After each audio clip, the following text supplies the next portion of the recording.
Alexander Stubb, the President of Finland, honorable ministers, dignitaries, colleagues, and friends, a very warm welcome to Raisina Dialogue. As Raisina Dialogue begins its second decade, this century entered its second quarter. In some ways, it's an important moment for us, a moment worth celebrating. We are humbled by this journey and by the enormity of building a platform that you all have nourished. Yet we also stand amidst a crisis, and we must spare a moment for all those who are in conflict zones in West Asia and elsewhere. May peace prevail, may Shanti prevail, and may all of us work towards peace. But first, the last 5 days of my life were that of a travel agent. I was involved in canceling 1,200 tickets and issuing 180 new ones. So I thank each one of you, many of you who have rescheduled your flights and traveled through unfamiliar routes, determined to meet in New Delhi as a collective to discuss and debate issues that should matter most to all of us today based on what is happening around us. Thank you so much, and please applaud yourselves.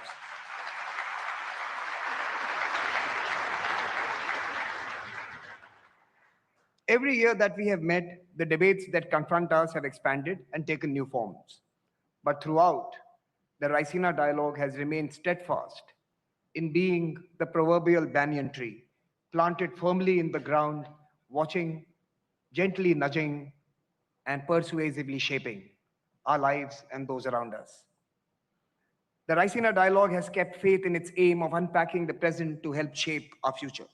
And with the task comes a commitment to agility and to deepening our engagement with the world in flux. Alongside this flagship annual dialogue in New Delhi, we have Raisina satellite convenings in Australia, Japan, the UAE, and the Mediterranean in Marseille, France. This year, we will also launch Raisina Americas in Canada. Today, we are also proud to launch the Science and Diplomacy Initiative in collaboration with the Office of the Principal Scientific Advisor. 75 top-notch international scientists met this morning, and we have decided to continue to meet and help science shape our futures. Access, diffusion, and knowledge will enlighten our past and our future. To thank the Principal Scientific Advisor for his leadership, I also have to thank the Geneva Science and Diplomacy Anticipator, the Kaitu Center in New Zealand, and many others who are determined to make India once again the hub of knowledge, science, and innovation as 1.5 billion people reach for the stars and the moon. Our long-standing Raisina Young Fellows program has also produced hundreds of global leaders in the past decade. 4 years ago, on the advice of the Prime Minister, we also launched the Raisina Forum for the Future of Diplomacy for early career diplomats.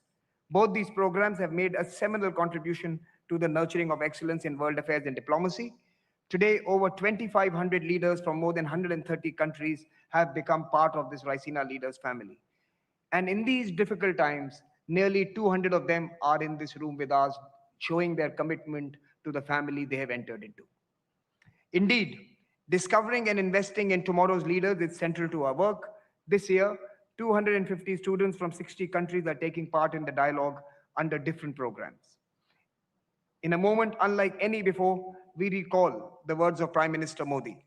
Strength in a nation does not suddenly emerge. It is built over generation. It is refined through knowledge, tradition, hard work, and experience. Indeed, Prime Minister, we have to invest in generations. Today, nations are manifesting strength in different ways, some through demography, some through geography.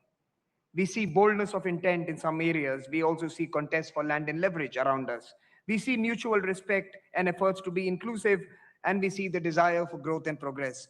In other words, we see nations asserting their identity, accommodating differences, and advancing through dialogue. Sanskara, the theme of Raisina 2026, captures this perfectly. At this dialogue, we prize honesty. We prize who we are. We will be honest to ourselves and to our aspirations. We will be honest to the partners who impact us, and we will be honest to the civilization we have inherited. This is Sanskara. At this dialogue, we prize our principles while searching for what is possible. Together, We will acknowledge the differences between us and create a path forward that may not be perfect, but will be framed by what our chief guest, the Finnish president, Alexander Stubb, articulates as value-based realism. That is also Sanskara, Mr. President. Our goal is to find shared priorities and a common purpose. We will not linger over a damaged world order. Indeed, we will rebuild, repair, and embellish it anew. This has never been more difficult, and yet the stakes have never been higher. And in a sense, this is the responsibility of Sanskara. We must recenter the world to its most pressing aspiration, development. Global shocks, debt crisis, wars and conflict, and financing fatigue have forced on us the cold reality that with less than 5 years remaining to 2030, the SDGs may not be achieved. What will take all of us to prioritize development as a policy? Who will decide the next development goals when these remain unmet, and what will they be like? The Raisina Dialogue this year will focus on this crucial aspect of global governance because that is indeed Sanskara. In 2026, ORF is pleased to initiate a high-level empowered board on green transition under the chairmanship of Mr. N.K. Singh, who's with us today. This will be supported by the Secretariat, and the board will guide and accelerate our journey towards a planet-friendly growth and sustainability model. This is the moment that the states must advance on climate and must demand accountability. At this dialogue, we will examine how the cost of delay can indeed be turned into a call for action. During the AI Impact Summit, the world gathered in New Delhi and saw the future of technology, where code defines identity, data drives geopolitics, and AI is shaping the wealth of nations. Algorithms become power. We are delighted to announce a new initiative this year, the Raisina Global Innovation Square. Here, we will seek to build AI for India and AI for the world out of India. We will ask how technology will shape civilizations, and more importantly, how civilizations must shape technology. Finally, the map of global commerce is being redrawn. From the dance of creation and destruction, innovation is born. It's born not in ease, but in effort, not despite adversity, but because of it. This dialogue will examine the new geoeconomics where policy, politics, and polycrisis are shaping a new arrangement. This is the broad canvas of Raisina Dialogue 2026. And as always, its conversations will remind us that change must begin with ourselves. I welcome you once again to the dialogue and to the Raisina family. Let us, with our eyes and hearts wide open, debate, disagree, contemplate, and co-create. Thank you very much for joining us this year in New Delhi, ladies and gentlemen. And indeed, we are grateful that you have made this journey. Without further ado, let me invite Mr. Sanjay Joshi, Chairman of ORF, to introduce the theme and our speaker this evening. Mr. Sanjay Joshi, may I invite you on stage?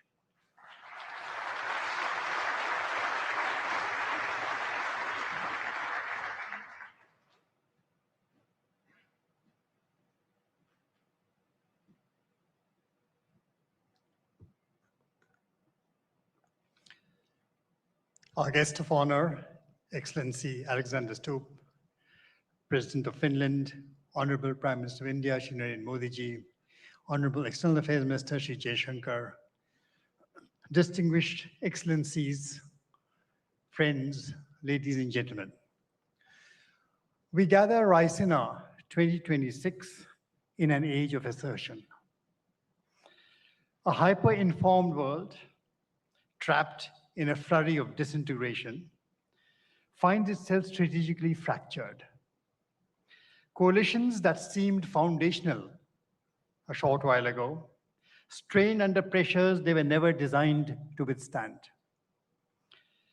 An era of pure assertion where an intelligent species, driven, it seems, not by vision, not by strategy, seems goaded by primitive stimulus response mechanisms, action and reaction, erupting from a collective unconscious, deeply mired in grievances inherited from the past.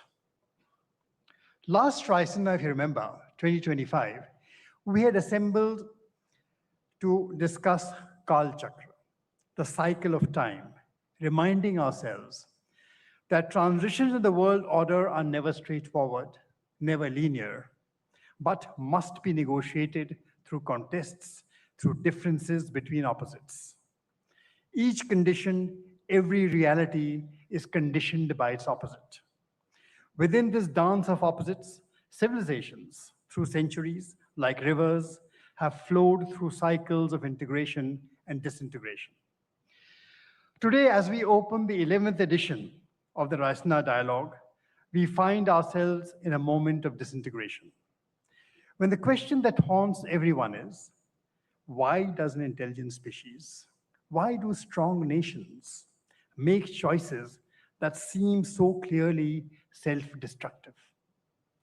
The answer to this question, the one that explains the turmoil not just in West Asia, but across so much of the turbulence from the Americas to the Indo-Pacific, the answer to this lies within the Indian intellectual tradition of sanskar. Sanskar is not something to be easily trivialized in an Instagram reel as a piece of cultural memorabilia. It is not just a rite of passage. It is not the sacred thread wound around the torso. In fact, to wear sanskar as a badge of identity is to trivialize it. Sanskar runs far deeper. It is the code that runs a civilization. But it is not a static code. It is not a piece of DNA, a strand of DNA frozen in amber. The purpose of sanskar is never to make us prisoners of the groove, endlessly repeating the same rutted patterns of behavior. The purpose is to let the groove guide the water to the field, to irrigate it, to enliven it. That is sanskar. For a groove that traps water turns any field into a swamp in no short time. A groove that irrigates creates life. A nation primed for assertion becomes a prisoner of the groove.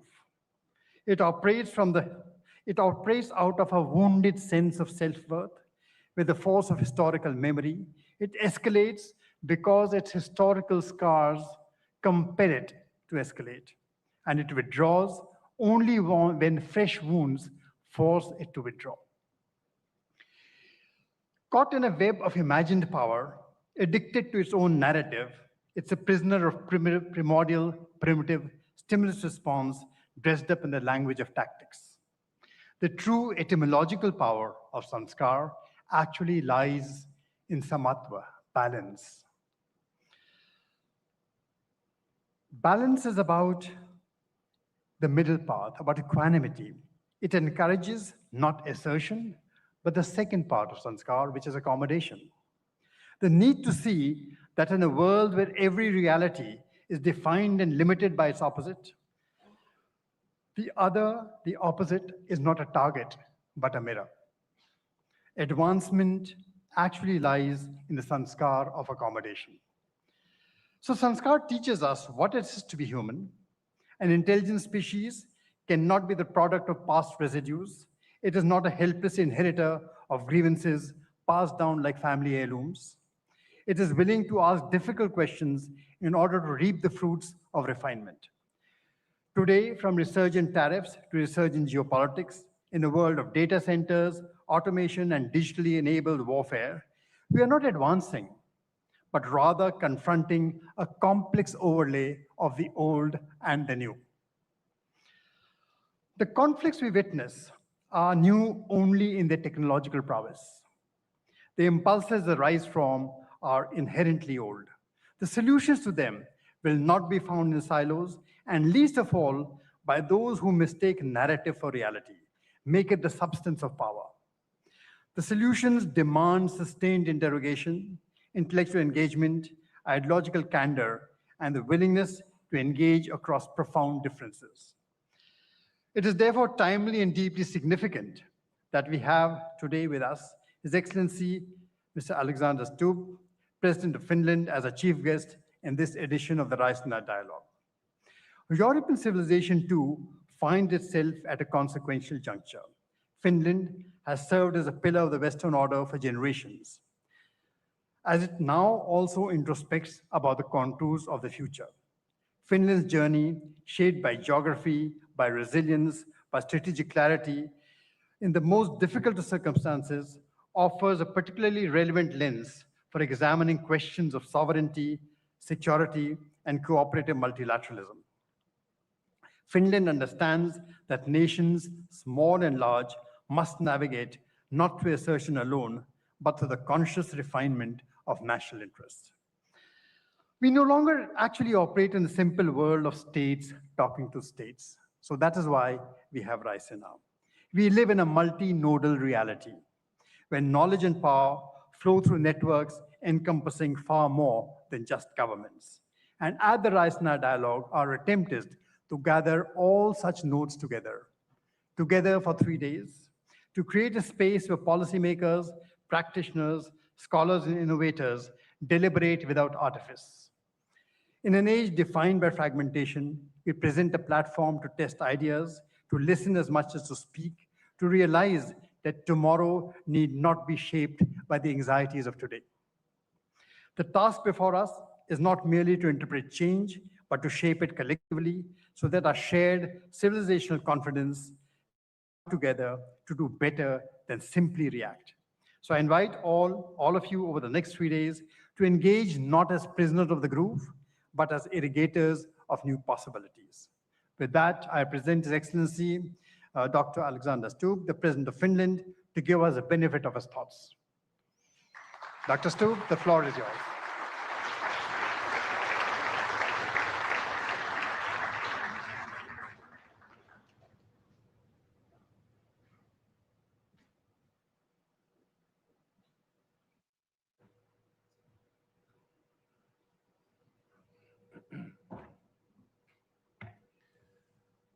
Mr.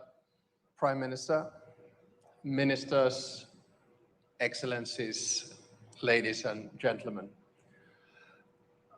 It's a great honor to be here today inaugurating the Raisina Dialogue. It's also a great honor for me as the President of Finland to have spent the better part of 3 hours in the presence of the Prime Minister of India, Narendra Modi, today. We got to be such good friends that I feel I can say this. For me, it was an empowering moment because today we stood there together representing almost 1.5 billion people.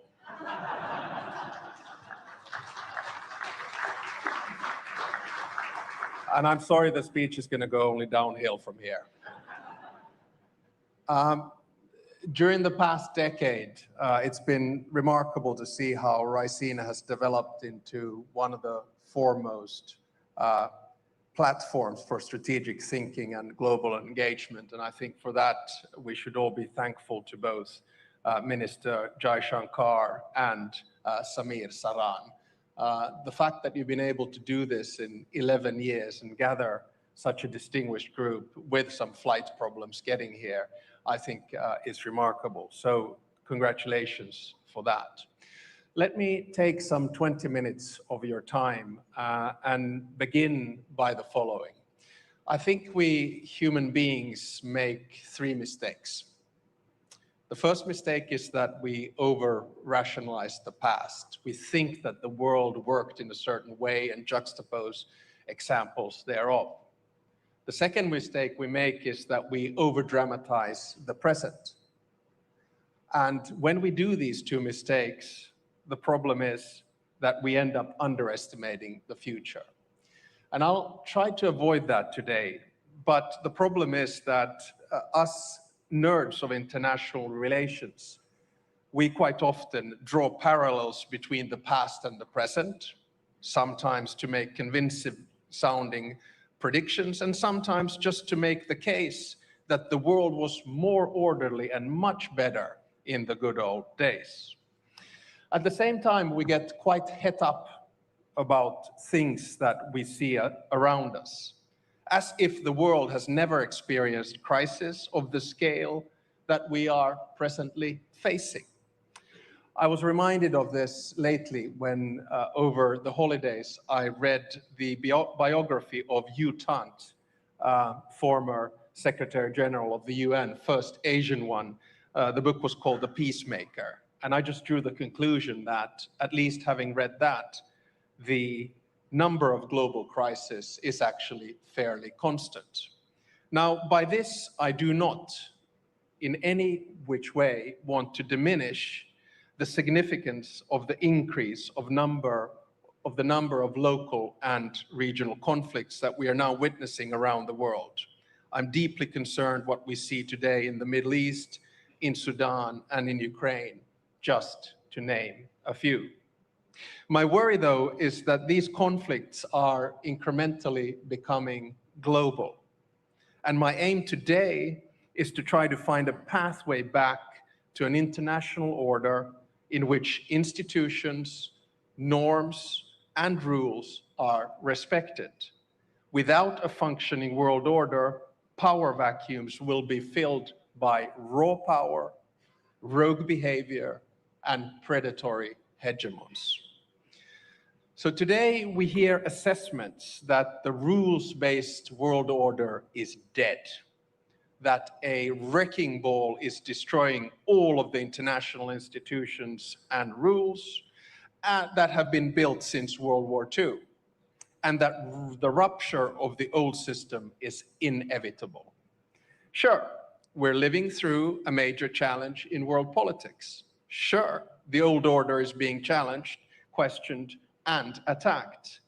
But I would argue against a binary, everything is lost kind of a view. I think the reality is actually much more complex. I really liked Mark Carney's speech in Davos, and Mark was here on a visit as well a few weeks back. And I sort of want to build on his speech here today. But instead of only describing what is presently wrong of the global order or disorder, as the case might be, or longing back to the good old days, I think we should set our sights on the future. We should strive to provide concrete normative proposals on how to fix the global order and make it work better for all. That is not idealism, but it is motivated by interests and realism. Now, you'll know that we Finns are often described as being cool, calm, and collected. And I see at least 2 former Swedish prime ministers and a former Danish prime minister in the audience, and you can ask them, I'm sure they will agree. Now, when the going gets tough, a Finn goes in the sauna and takes an ice bath. We consider it a good way to clear the mind, take a breather, and try to understand what is going on in the world. And that's what I'll try to do today. Not in the sauna or the ice bath, but here from the podium. I think this goes quite well with the theme of this year's Raisina Dialogue, Sanskara, assertion, accommodation, and advancement, just like the chairman just noted. I think we have to sit down during these 3 days, take the world as it is, and make the best out of it in a dignified manner. So today I will kick off the Raisina Dialogue by focusing on 2 things. First, I will attempt to identify the problem. So what's wrong with the world order today? And second, I will try to outline a number of possible concrete solutions for the future, which you can then tear apart in your dialogue. In both of these parts, I will reflect on India and what India teaches the world. It's an attempt by someone who's been born and bred into the Western dominated liberal world order to understand how the world is really changing and be open about it. My thesis is very simple. I believe that the global South will decide what the next world order will look like. And India, as a major power, will be a major, or if not the force in deciding whether the world will tilt towards conflictual multipolarity characterized by deals, transactions, and spheres of interest, or whether the world will tilt towards a new cooperative, fair, and representative multilateral world order based on international institutions, rules, and norms. The policy choices that India and other key powers make truly matter in this time of transition. They will set the direction of the future. Let me begin by stating the obvious. The world is changing, much like it did after World War I, World War II, and the Cold War. It'll take a few days to settle, but only two things are sure. One, there are more players who have agency than they were after World War I or World War II, or indeed the Cold War. And number two, the starting point for a new settlement is different from 1918, 1945, and 1989. The global power balance has shifted.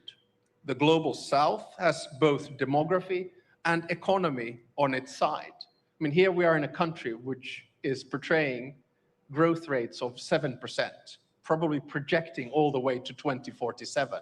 And at the same time, it's the biggest democracy in the world. But my argument is that the era of a Western-dominated world is over. That's the disruption. This is obvious, but it will take some time to sink in across the West. Nostalgia can give us lessons, but it rarely provides us with solutions. So I think that a good starting point to any analysis is to deal with the world as it is, not with a world that we would wish it to be. So we live in a time of power politics, a time where might seems to make right. Violence has once again become a go-to foreign policy tool used around the world with very little restraint. In Ukraine, Russia is trying to subjugate a sovereign country through a war that is a blatant violation of international law. The way this war will end will have major consequences, not only in Europe, but globally. It is in all of our interests that the outcome does not reward the aggressor. In the Middle East, the events have taken rapid turns. We're now witnessing a regional escalation with countries who were pushing for diplomatic solutions. I had the chance to speak to the President of the United Arab Emirates yesterday and the Emir of Qatar today, while getting insights from the Prime Minister of India on how he sees the situation. In Sudan, the vicious circle of domestic power battles and regional rivalry have led to one of the deadliest conflicts of our time, forcing millions of people to leave their home. Gone are the days when international politics were predictable, even to some degree. Now each new day may bring new surprises and challenges to tackle. This is, of course, interesting for us who deal with international relations, but in terms of global stability, it is an ongoing challenge. One of my favorite foreign ministers, Dr. Jaishankar, has remarked, and let me quote once again, "Europe has to grow out of the mindset that Europe's problems are the world's problems, but the world's problems are not Europe's problems." End of quote. See, this is what you get. You give speeches and you quote someone else and immediately everyone applauds. Agree with you, Dr. Jaishankar. What we need to recognize is that all the three examples that I mentioned, Ukraine, Middle East, and Sudan, and many other wars and conflicts are all of our problems. We need to work together to solve them. We can see the effects of Russia's war of aggression in Ukraine on fertilizers, on oil prices. The same thing we're now seeing, of course, with the ongoing conflict in the Middle East. Now, does all of this mean that the liberal world order, the one we created after World War II, is dead? No, it doesn't. The fact that the rules are broken does not make the whole system null and void, any more than someone getting caught for speeding makes speeding limits irrelevant. If we give up on international rules, the current world order would collapse, but we are far from that. Now, none of the previous world orders have been perfect. We should drop the illusion of a utopian order in which all 200 nation states of this world live in harmony, peace, and eternal love. Instead, we should try to figure out how best to contain power in an imperfect world. When I say we should drop the illusion of a perfect order, I should probably specify. I mean we in the West. To us, the change we're living through has come as somewhat of a shock. History didn't end as many expected in 1989. For decades, we got to enjoy relative peace and stability, functional global supply chains, and stable alliances. At times, we offered advice and criticism from our ivory towers to those faced with a different reality. Now, our holiday from history is over. Instead of preaching and teaching, it's time for us to learn from others, and India would be a good starting point. India has been under no illusions. For your entire independence, you have based your foreign policy on a pragmatic and realistic worldview. You've showed the rest of the world what strategic caution and safeguarding autonomy means, all the while championing multilateralism and global cooperation. It is time that we all became a little bit more India.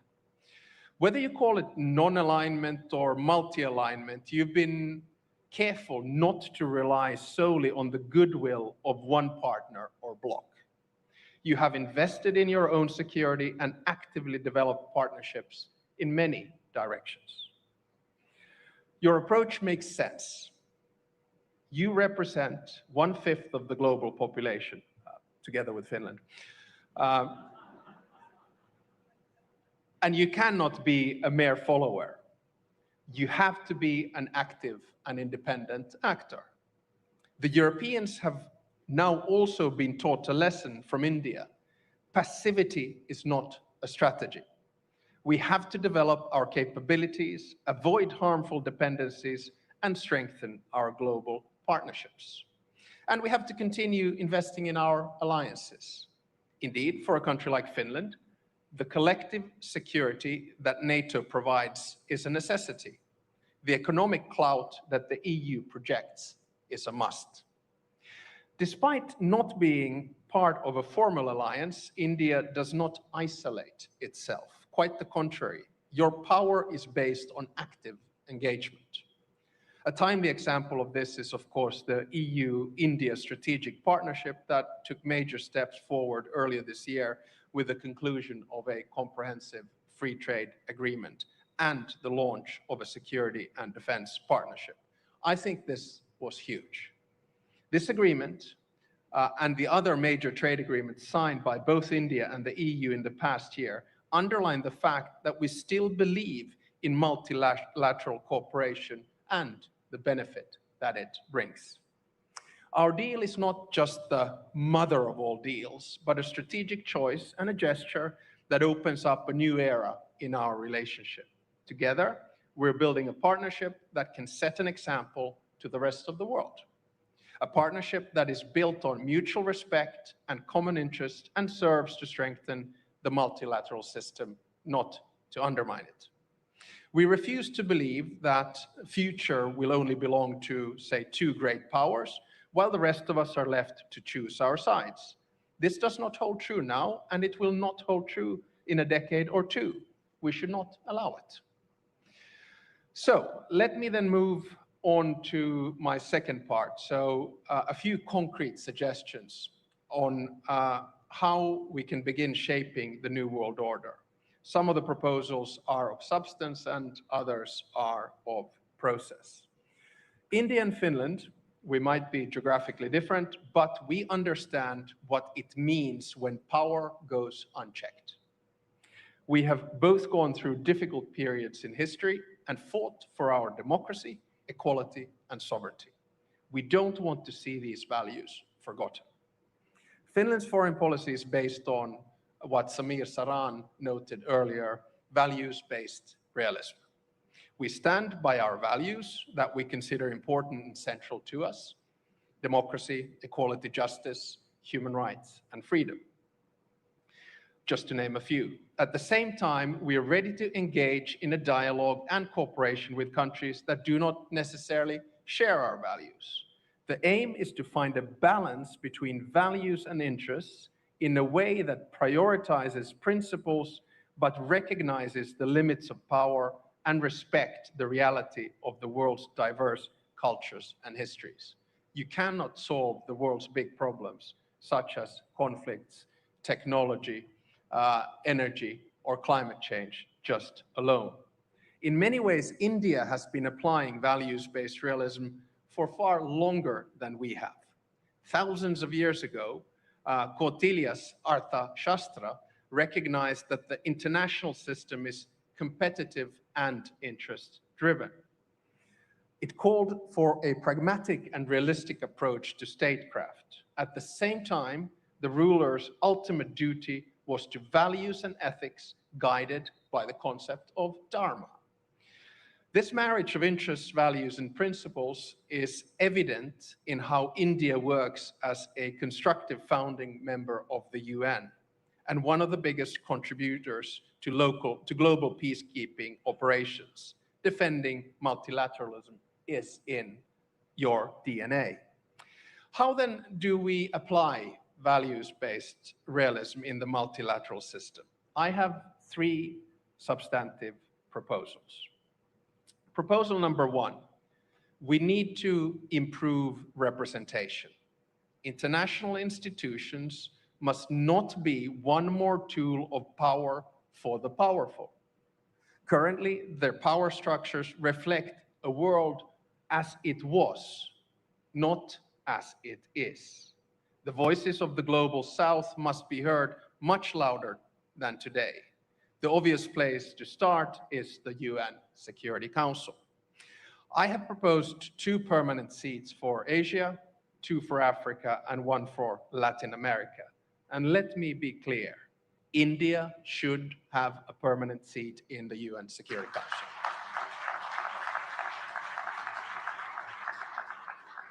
Equally, we should reform the Bretton Woods institutions. The countries where the future of the world economy is made should have a bigger say. We also urgently need to reform the WTO to work better for all of us. Currently, the rules-based trade system is not delivering as it should, and trade is being wielded as a geopolitical tool, an instrument of power. In this area, India's leadership is needed. Second, we must create rules and norms that bring stability, but allow for diversity. Technology, especially AI regulation, is a test case. AI is a life-changing technology. It is the first technology that can be seen to have agency on its own. We're creating something new, and we have to make sure that what we create works for all. For that, we need common basic rules and guardrails. But we also need to acknowledge that the different realities around the world, different systems, create very different threats and opportunities. So new technologies should not deepen the digital divide between the developed and the developing world. They should bridge it. And in my mind, India is both a driver and a bridge of AI and technology.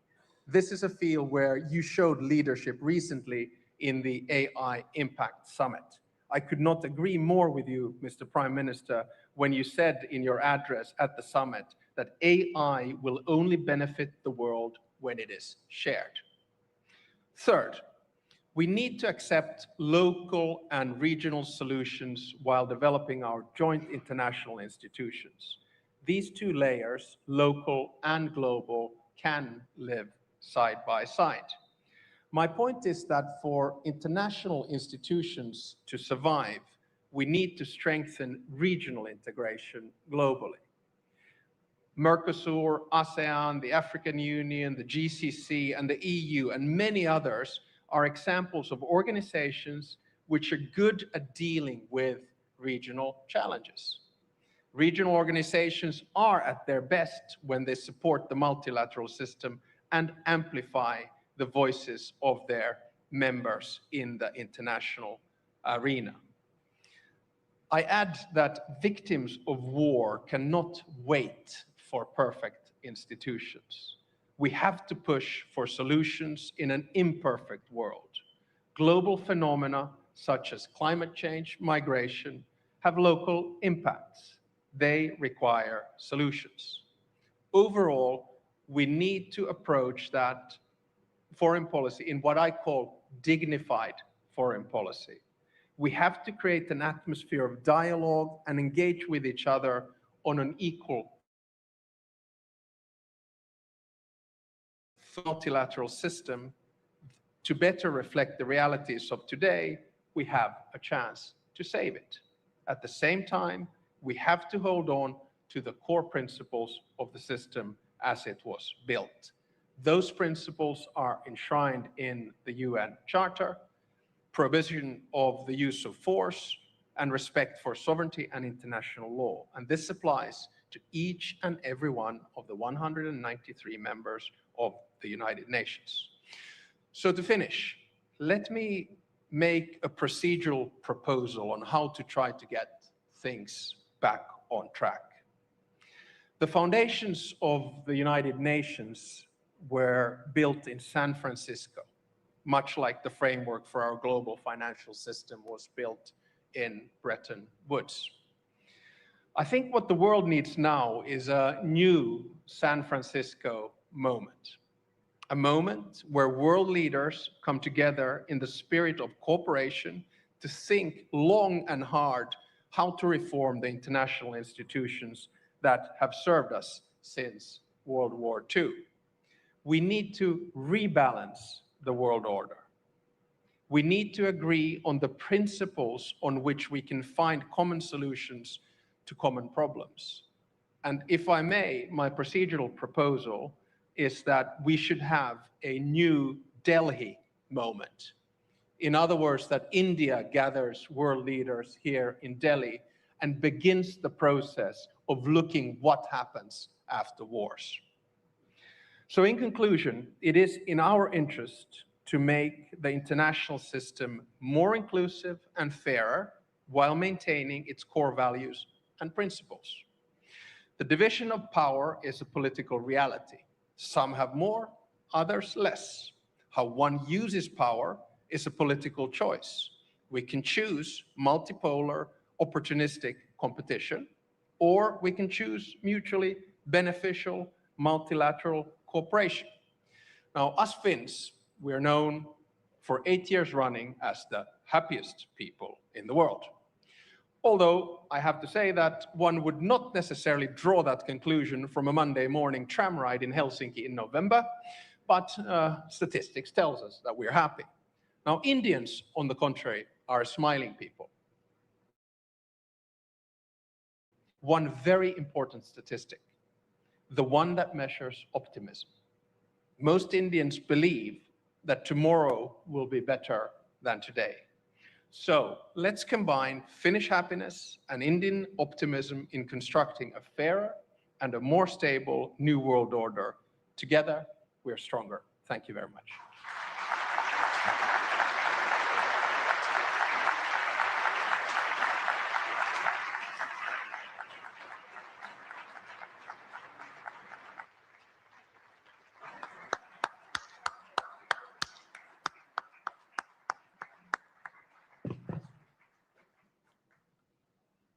Thank you, Mr. President. Now may I invite His Excellency Dr. S. Jaishankar to propose the vote of thanks.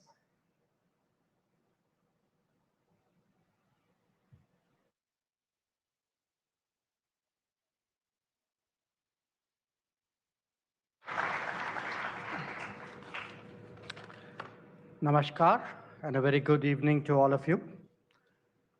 It is my privilege to once again deliver the vote of thanks at the inauguration of this Raisina Dialogue.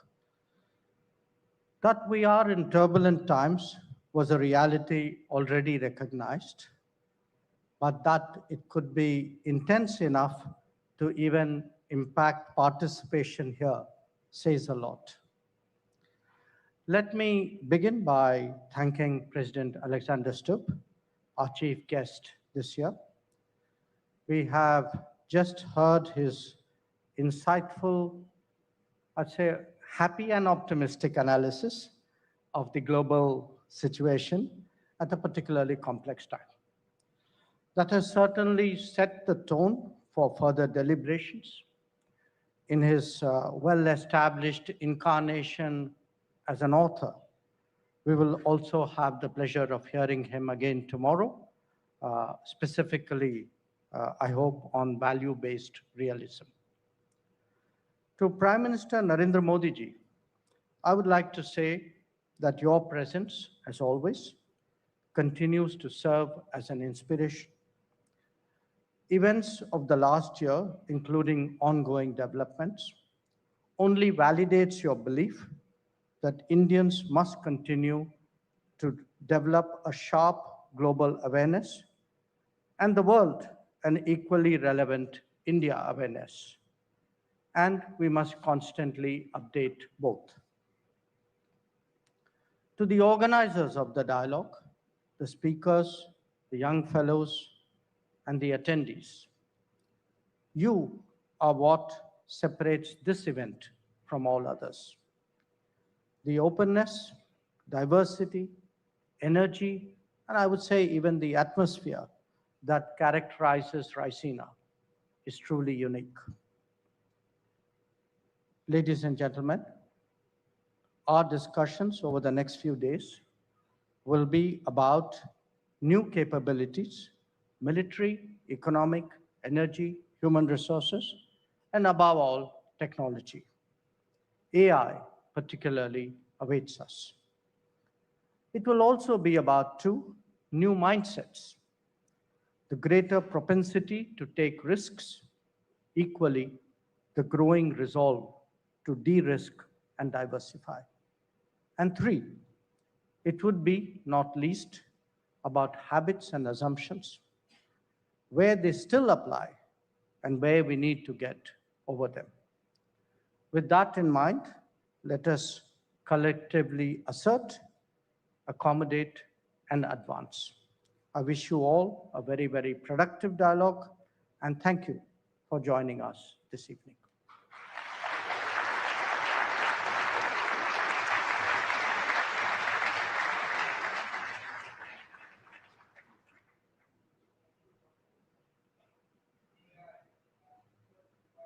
President Stubb and Prime Minister Narendra Modi ji on stage for a family photograph.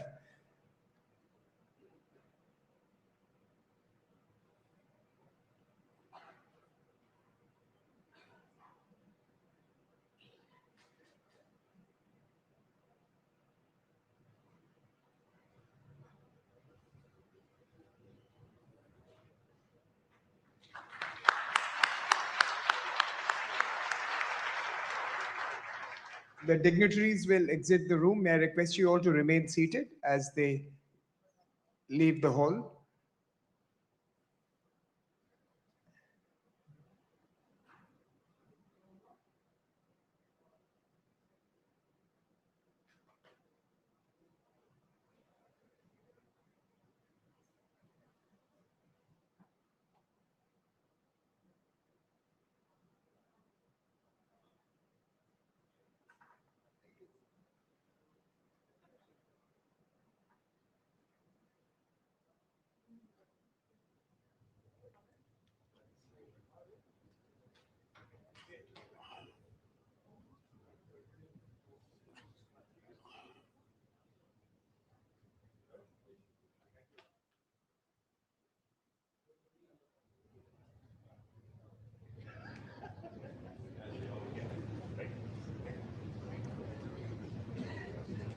I request you all to still be here with us for a few more moments as the VIPs leave the venue.